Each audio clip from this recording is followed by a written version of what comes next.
And Prime Minister Narendra Modi has arrived for the second point of his special visit to Kolkata. Prime Minister Narendra Modi at National Library. के मौके पर आज जब पूरा देश पराक्रम दिवस के तौर पर इस दिन को मना रहा है, इस मौके पर प्रधानमंत्री का यहाँ पर आना एक बहुत बड़ा संकेत है देशवासियों के लिए, क्योंकि आज का दिन पूरा देश पराक्रम दिवस के तौर पर मना रहा है।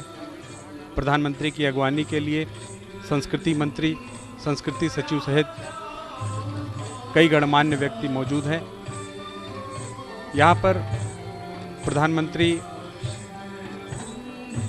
उन कलाकारों के चित्रों को देखेंगे, उनकी कृतियों को देखेंगे जिसको कलाकारों ने बनाया है। तकरीबन 100 ऐसे कलाकार हैं जिन्होंने इसको तैयार किया है।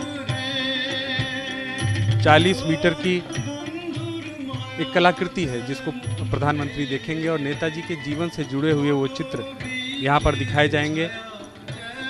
इसके साथ ही साथ अब प्रधानमंत्री उस स्थल की ओर बढ़ रहे हैं जहाँ पर कलाकारों की कृतियाँ बनी हैं, कलाकारों ने उसको बनाया है। आज नेताजी सुभाष चंद्र बोस की 125वीं वर्षगांठ को पराक्रम दिवस के तौर पर मनाने के लिए जब यहाँ पर प्रधानमंत्री पहुँचे तो पूरे कोलकाता में ही नहीं, पूरे देश में इस बात को देखा जा रहा था कि नेताजी को किस तरीके से सम्मान दिया जा रहा है। अब प्रधानमंत्री नेताजी सुभाष चंद्र बोस की आदमकद कृति की तरफ बढ़ रहे हैं, वहाँ पर वो नमन करेंगे नेताजी को। सुभाष चंद्र बोस केवल नेता ही नहीं थे, एक ऐसे व्यक्तित्व थे जिनके मन में सिर्फ और सिर्फ देश बसता था और उन्होंने अपना सारा जीवन देश को समर्पित कर दिया। प्रधानमंत्री नेताजी के चरणों में पुष्प अर्पित कर रहे हैं और ये बहुत बड़ा मौका है, क्योंकि जब किसी देश का शीर्ष नेतृत्व इस तरह से किसी महापुरुष को सम्मान प्रदर्शित करता है तो पूरे देश के सामने उसका जो समर्पण है वो सामने आता है, जो योगदान है वो सामने आता है और पूरे देश को एक संदेश जाता है। विशाल, very good afternoon to you, AV, and a grand occasion, a big day for Bengal and also for the whole country as we celebrate the 125th birth anniversary of Netaji Subhash Chandra Bose. The ambience is also quite historic. AV Belvedere House has been the meeting point of many important and historical meetings. There you see the Prime Minister accompanied by the Governor of Bengal, the Union Minister for Culture, Prime Minister having paid a floral tribute at the statue of Netaji. There you see the National Library, which is also the biggest and the largest library and archive of our country. A beautiful weather, open sky, the historic white National Library, also known as the Imperial Library. Prime Minister accompanied by the Union Minister and the Governor of Bengal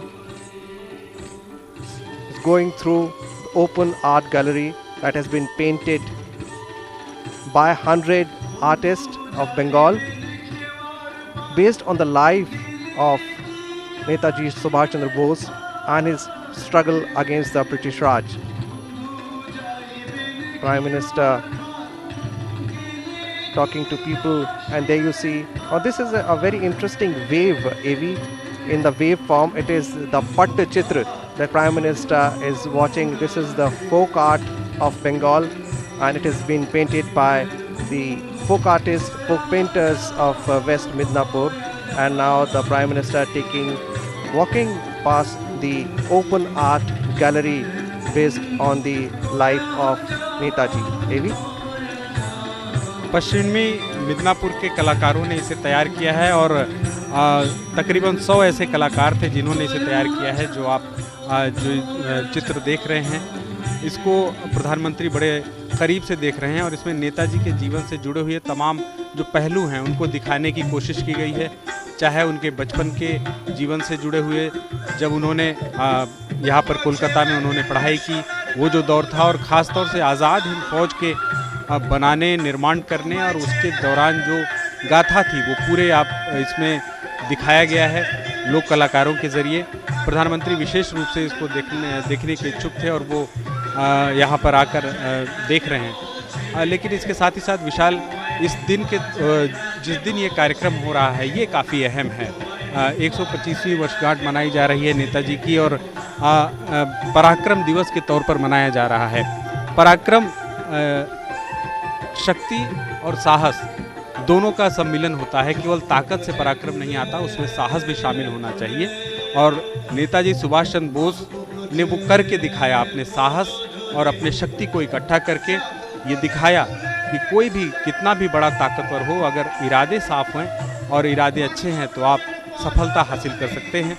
Netaji ने जब आज़ाद हिंद फौज का नेतृत्व संभाला तो उस वक्त आज़ाद हिंद फौज, हालांकि वो बन चुकी थी, रास बिहारी बोस उसे बनाए थे, लेकिन नेतृत्व मजबूत नहीं था। लेकिन जब रास बिहारी बोस ने देखा नेताजी का जो रंगून टोक्यो रेडियो में जो उन्होंने अपना भाषण दिया था, उसके बाद रास बिहारी बोस को लगा कि एक नेता मिल गया है।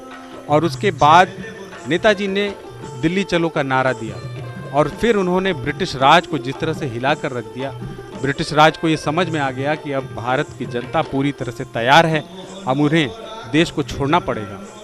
आज वो दिन ज़रूर याद आ जाता है और प्रधानमंत्री जब ये बातें कहते हैं, जब वो देशभक्ति की बातें कहते हैं, जब नौजवानों के इस बारे में बात करते हैं, तो नेताजी का जो व्यक्तित्व है वो ज़रूर सामने होता है। विशाल, Very well said, AV, because today the whole nation, and I would rather say the whole world, would be revisiting the legacy of Netaji Subhash Chandra Bose. And there you see how Netaji led the Indian National Army, which had a very interesting motto of Etihad, Edmat and Qurbani.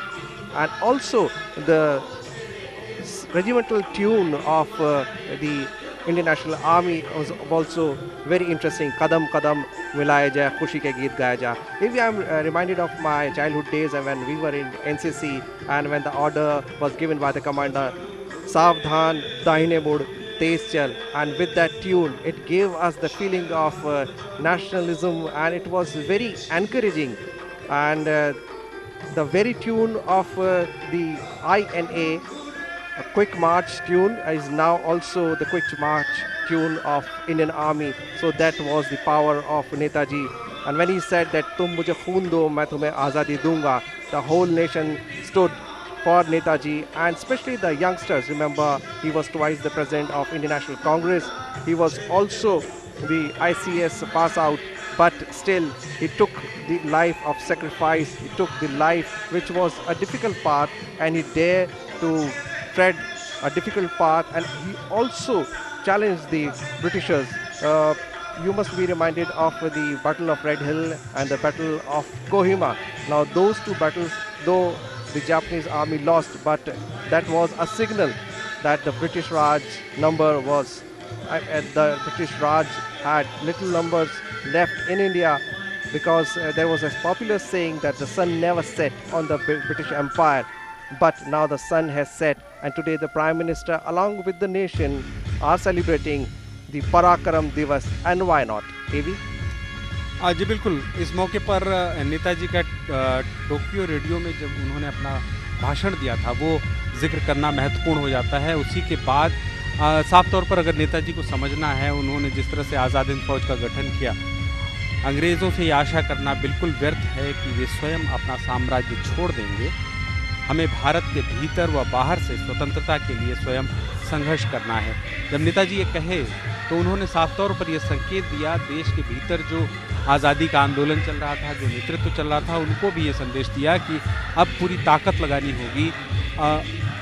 हालांकि महात्मा गांधी के अहिंसा के सिद्धांत से वो इत्तेफाक नहीं रखते थे, सिद्धांतों के तौर पर ज़रूर इत्तेफाक नहीं रखते थे, लेकिन वो हमेशा से उनका आशीर्वाद चाहते थे। और उन्होंने महात्मा गांधी को भी, जो रंगून रेडियो में उन्होंने अपना जब भाषण दिया था, जब आज़ाद हिंद फौज मूव कर चुकी थी अंग्रेज़ों के खिलाफ युद्ध के लिए, तब उन्होंने रंगून रेडियो में जो मार्मिक और ऐतिहासिक बात कही थी, और उसी में महात्मा गांधी को उन्होंने राष्ट्रपिता कहा था। उन्होंने कहा था कि मैं जानता हूं कि ब्रिटिश सरकार भारत की स्वाधीनता की मांग कभी स्वीकार नहीं करेगी। मैं इस बात का कायल हो चुका हूं कि यदि हमें आज़ादी चाहिए तो हमें खून के दरिया से गुजरना होगा। और इसके साथ ही और आप देख सकते हैं प्रधानमंत्री यहाँ पर एक फ़ोटो खिंचा रहे हैं लोगों के साथ। और सबसे अहम बात यह है कि प्रधानमंत्री का जब कोई दौरा होता है तो अगर कोई कलाकारों का कोई कार्य होता है, कलाकारों को से वो मिलना ज़रूर चाहते हैं और कलाकारों से मिलने के दौरान जिस तरह से वो बातचीत करते हैं, यही प्रधानमंत्री की खासियत है, यही लोगों को उनकी ओर आकर्षित करता है। और हर कोई मौका वो गंवाना नहीं चाहते जब लोगों से इंटरेक्ट करने का मौका मिले। और आज भी वो कलाकारों से मिलेंगे और उन कलाकारों से जो इस पूरे पटचित्र को बनाए हैं और वो लोक कलाकार हैं, अब वो उस तरफ बढ़ रहे हैं। और आप देख सकते हैं कलाकारों को उन्होंने नमस्कार किया और अब प्रधानमंत्री आगे की ओर बढ़ रहे हैं। विशाल। Well, Avi, this is the quality of the Prime Minister, because he always connects with the people. And today, when the whole country is celebrating the Parakram Divas, it's a big day for all of us. And it was Netaji who had formed a provincial government in Singapore, and he also had got the stamps printed of Free India. Now there you see that moment, Prime Minister, Governor, the Union Minister. It's a historical moment on the stairs of the National Library, and now Prime Minister wishing everybody with folded hands is thanking everybody for making this day a historic day, because this day would be marked in the history as Parakram Divas. 23rd January, 3 days after, we'll be celebrating the Republic Day, and every year this day would be remembered, and the sacrifice and the life of Netaji, the legacy of Netaji would be revisited now from now on. AV?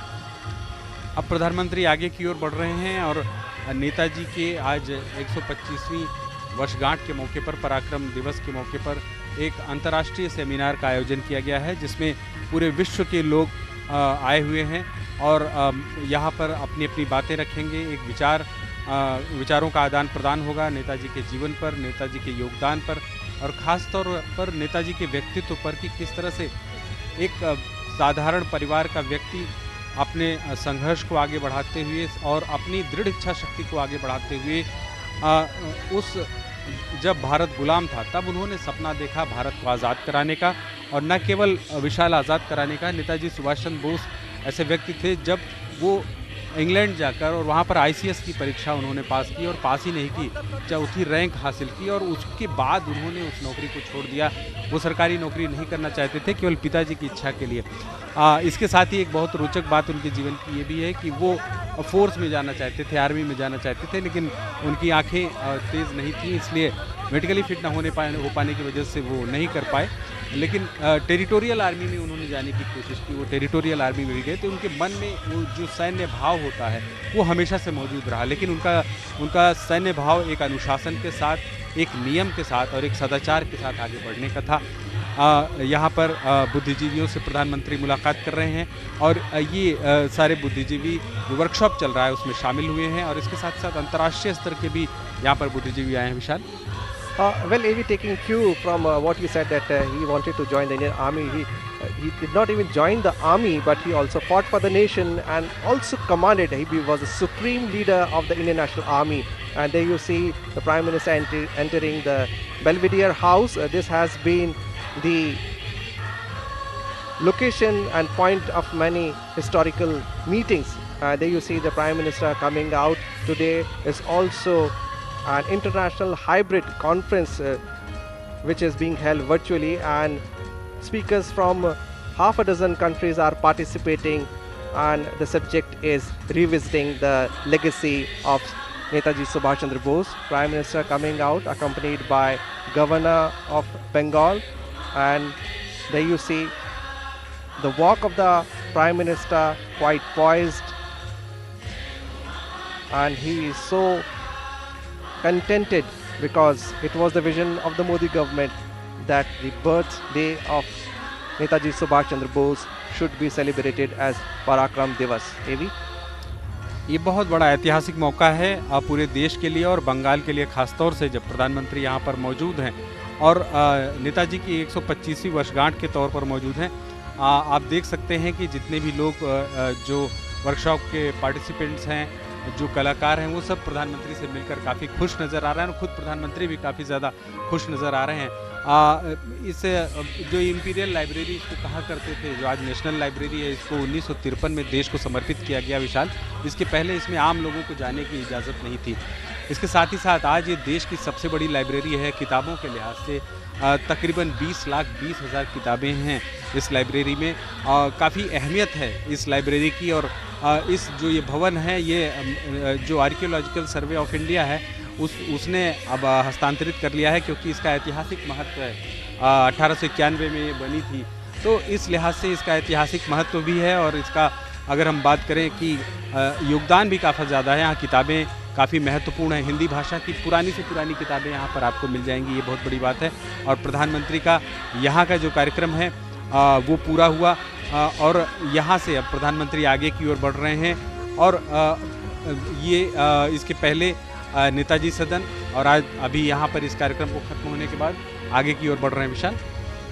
Well, said AV, Prime Minister greeting everybody, saying goodbye to them as he moves forward to the next event, which is being held at Victoria Memorial.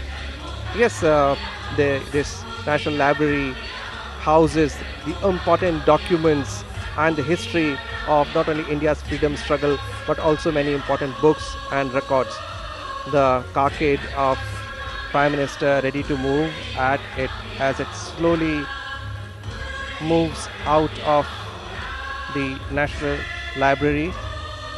The next event it's going to be a mega event prepared for the evening that is to be held at the Victoria Memorial. There you see the Prime Minister carcade leaving the venue. Victoria memorial में प्रधानमंत्री एक प्रदर्शनी का उद्घाटन करेंगे, और एक interactive प्रदर्शनी है, खास तरीके से एक प्रदर्शनी है जिसमें आप पुश बटन